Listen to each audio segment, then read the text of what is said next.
Namaste. Let's take a moment and just have a deep breath together.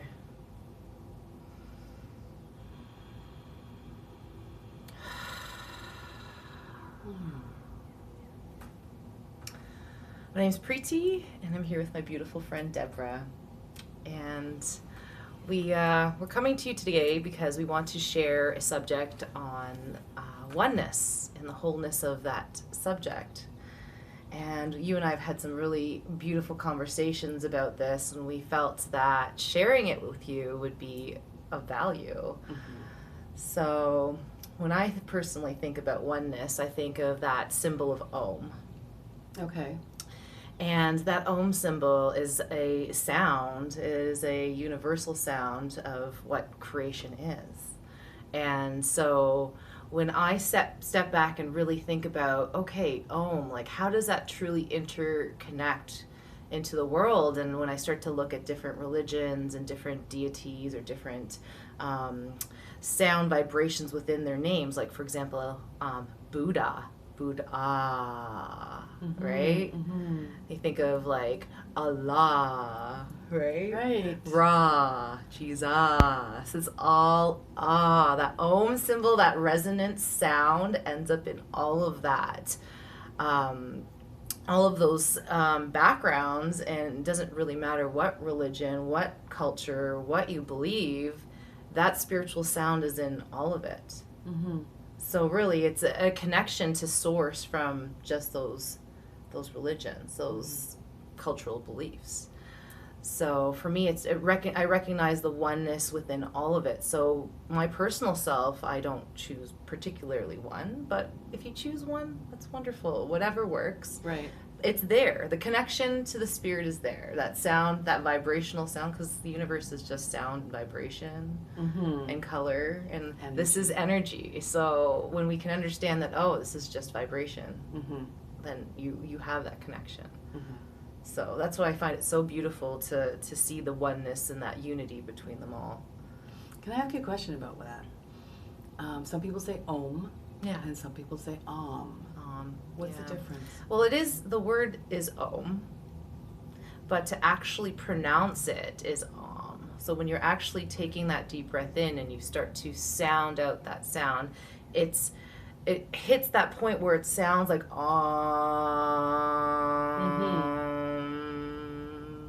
right? Mm-hmm. But when we just say the word, we're not saying Om, but we're saying Om, Right. So Okay. it's just the sound of the word when you're actually practicing it within, your own chanting practice. Right. So, yeah. Thank you for that. You're welcome. Yes, and thank you for what you said. I've noticed a lot in my practice and people that are coming to see me for energy work and guided meditations that we're all feeling a little stressed, more than usual. We're feeling the heightened energy on the planet, insecure about pollution and financial things, and people are just trying to get busy, catching up. And the question is, how do I stop? How do I breathe? How do I live happily in this situation? And what Preeti just talked about helps in a lot of ways when we connect everything together, like she was saying, with all the sounds that connect. And what helps me is the same thing by expanding my vision for a moment, looking at everything and seeing how everything is connected. Spring is a perfect example. The aliveness of everything from underneath the earth coming out all at once, and it's all doing it on its own. We don't even have to do it. And the thing that oneness reminds me of is that we are part of that life, that energy, everything. We are the same as the sprouting trees and flowers and all the energy around us. And remembering that I am part of that, and Preeti is part of me, and you guys are part of us, and we're all connected, that does give me a sense of peace.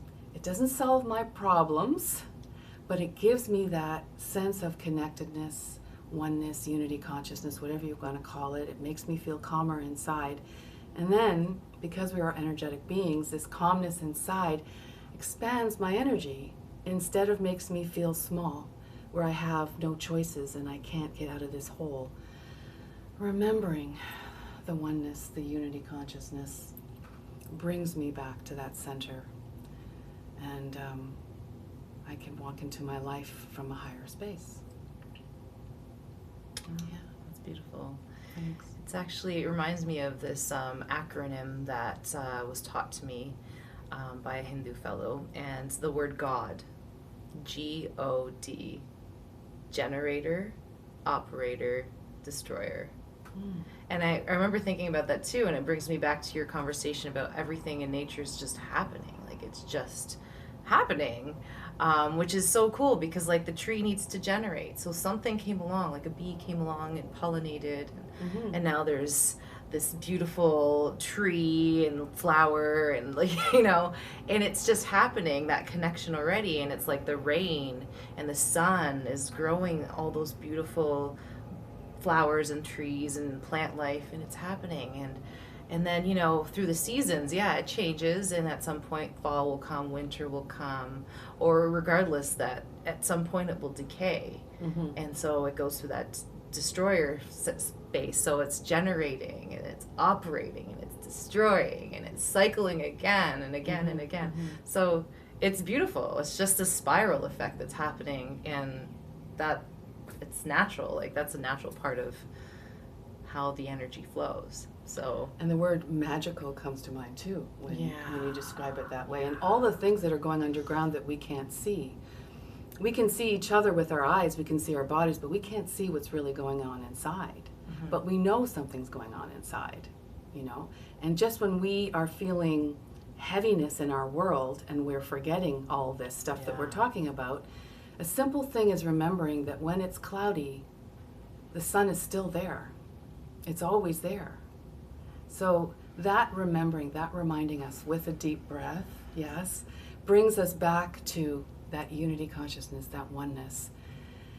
And we can handle our lives in a more peaceful way, a more centered, more clear way. Does that make sense? it does. It does, yeah. Good. The beauty of it all is that the divinity is within all of it. So when we start to feel like things aren't flowing right, or we feel separate, or it's a stormy day, or you have the storm inside you, or you have fear, or you have a lot of these, you know, these shadow aspect emotions that come through, they're natural. They're just as part of divine. But sometimes we get so agitated by it, and we fight and we resist against life, and we keep putting out this frequency that things are not right or we're not whole. But we're already whole. We were already whole to begin with. And so when we feel like things aren't working for us and we need to protect ourselves all the time, well, then that's fear-based living, right? So, and I know you and I've had some great conversations where we feel like sometimes when we step into our spirituality, it can be taught to us to protect ourselves. And what are we protecting ourselves from? Our thought-based fear, or the fact that we're afraid of divine, or we haven't created that true connection to divine and know that this is divine. This emotion that's coming up and this resistance that I have, this is still divine, right? I love what you just said, because what are we fighting? You know what we're fighting? Our own power. Yeah. We're realizing that we are way more power, and it's freaking us out. So let's separate ourselves so that we can't step into our own power. God, I think I just was talking to myself right there. That was for me. I think that was for everybody. Yeah, but it made sense. I never thought about it. When you're talking about protecting, but obviously there's fear there, and it never really connected until you said that. Yeah. What are we afraid of? Yeah. You know? Everything was divine. We're afraid that we're actually more powerful. We're afraid that a lot of those books on my shelf over there are true. You know? Like, oh my God, we really are gods, you know? So let's just be love. It's probably backwards, right? But anyway, being love reminds us that we are all connected, because that's what we are. To me, love and God are the same thing. Yes. And it's a driving force in this universe. So aligning with that and remembering that as often as possible, and being more gentle on ourselves when we forget. Because you're gonna forget, because most of you are human, you know. So unless you're a cat or a dog watching this, but we all have those higher self energies and those lower self energies, and they're all part of us. So yeah, our ego can kick in and tell us that we're not safe, or we feel separate, but we're not. We never were, and that was just an illusion. And it was just an illusion of ourselves. So if you can recognize you're having those feelings, then just observe. Just observe them there. And then you'll remember the divinity in it. It's that, again, it's that fight against it that creates that idea of separation that we need to protect and we need to be safe and we need to take care of ourselves in a different way. But really, just allow yourself to be, accept it, embrace it, honor it. Allow the emotions and those feelings to pass through you. Just like the clouds will pass, the sun will shine. It was always there. And so just even with the emotional self, allow it to pass. So important, just allowing the energy to flow. You know, you're not going to go out in a stormy night trying to make the wind stop. You know, you're not resisting. We can't resist our emotions. We try. And then it causes disease in our physical form. So just allowing the energy to flow, and then it will eventually move out and be gone. Holding on to it is the hard part. It's not the hard part.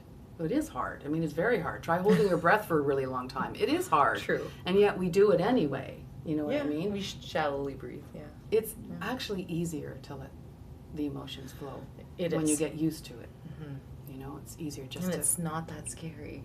No. It just seems scary. And then after you do it a few times and you realize how great you feel after, you'll be more entitled to do it again and again. Just let that, whatever you're feeling, let it go. Do that cry or whatever you need.